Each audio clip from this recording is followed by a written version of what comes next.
Bonjour à tous, bienvenue sur Weblex TV. Aujourd'hui, on va s'intéresser à comment préparer efficacement son dossier de levée de fonds, faire appel à des investisseurs pour participer au financement et au développement d'une entreprise est aujourd'hui une étape que franchissent de nombreuses startups ou encore des entreprises plus mûres. Mais parce que les investisseurs potentiels sont particulièrement sollicités, il est essentiel que le dossier, ce qu'on appelle l'executive summary, soit le plus percutant possible, comme va nous l'expliquer Ronan Kéo, consultant pour Interface Transmission. Bonjour. Bonjour. Ronan. Tout d'abord, quels sont les prérequis indispensables que doit réunir un entrepreneur qui envisage une levée de fonds?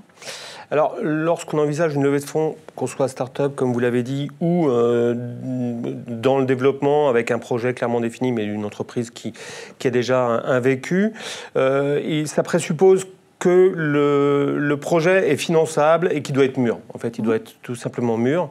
Les prérequis qui sont inhérents à la levée de fonds, il faut avoir une équipe solide autour de soi, qui soit compétente et qui soit crédible. Il faut vraiment quelque chose d'important, il faut vraiment maîtriser son sujet. Il faut vraiment connaître l'ensemble de l'écosystème autour de son projet. Démontrer que forcément le projet va être transformable, soit en entreprise s'il s'agit d'une start-up, soit en développement pour une véritable entreprise. Et puis monétisable, c'est-à-dire que ça va découler en chiffre d'affaires et forcément en rentabilité pour l'entreprise. D'autre part, ce qui est intéressant quand même comme prérequis, c'est d'essayer d'aller chercher de la love money avant et d'investir soi-même, parce qu'un fonds d'investissement va aimer qu'on s'investisse soi-même et qu'on prenne le risque avec eux. Il n'y a pas qu'eux qui prennent le risque, vous aussi. Contacter un potentiel investisseur, ça suppose donc de lui envoyer une présentation du projet à financer, j'imagine. Alors comment faire mouche pour que le projet retienne vraiment l'attention? Alors tout d'abord, il y a une stratégie à définir en fonction de la typologie du projet. Il y a moult investisseurs. Vous avez plusieurs catégories de fonds, plusieurs catégories d'investisseurs qui vont investir à différents niveaux d'investissement, suivant le montant, en fonction aussi de l'avancée du développement de l'entreprise, et puis également en fonction des secteurs d'activité. Donc là, il va falloir définir cette stratégie-là, ce qui va permettre de réduire le périmètre.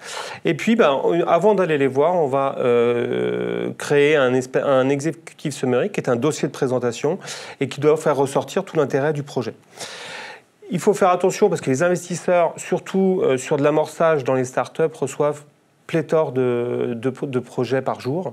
Donc il faut essayer de faire mouche, il faut avoir un executive summary qui soit concis, qui soit précis et qui permette à l'investisseur de comprendre et de se projeter très rapidement. Est-ce que vous avez une méthode précise à préconiser? Il y a plusieurs méthodes, c'est sûr, mais on va dire que moi j'aime bien partir sur entre 10 et 15 slides avec des éléments qui vont être important à préciser. Donc il faut arriver démarrer par quelque part le nom, le logo, la baseline de l'entreprise. Ensuite, il faut présenter l'équipe, définir l'équipe rapidement, succinctement, mais un petit peu leur parcours à chacun. Dans l'idéal, un investisseur aimera parier sur une équipe qui aura 2 ou 3 fondateurs. Un seul, ça va être compliqué, ils vont se mettre en position de risque. Donc 2 ou 3 fondateurs, ça va vraiment les intéresser. Ensuite, il va falloir aller décrire le produit de façon très simple, qu'un néophyte puisse comprendre. Ce qu'on dit généralement, c'est il faut que ma grand-mère puisse comprendre le produit ou le service. Ensuite, il va falloir présenter ce qu'on appelle les chiffres, c'est-à-dire comment on va vendre, à qui on va vendre, qu'est-ce qu'on va gagner par opération, comment on va faire notre chiffre d'affaires, comment on va faire notre marge. Il faut avancer et évoquer également l'état d'avancement du projet, si on en est toujours au prototype ou si on a commencé à commercialiser.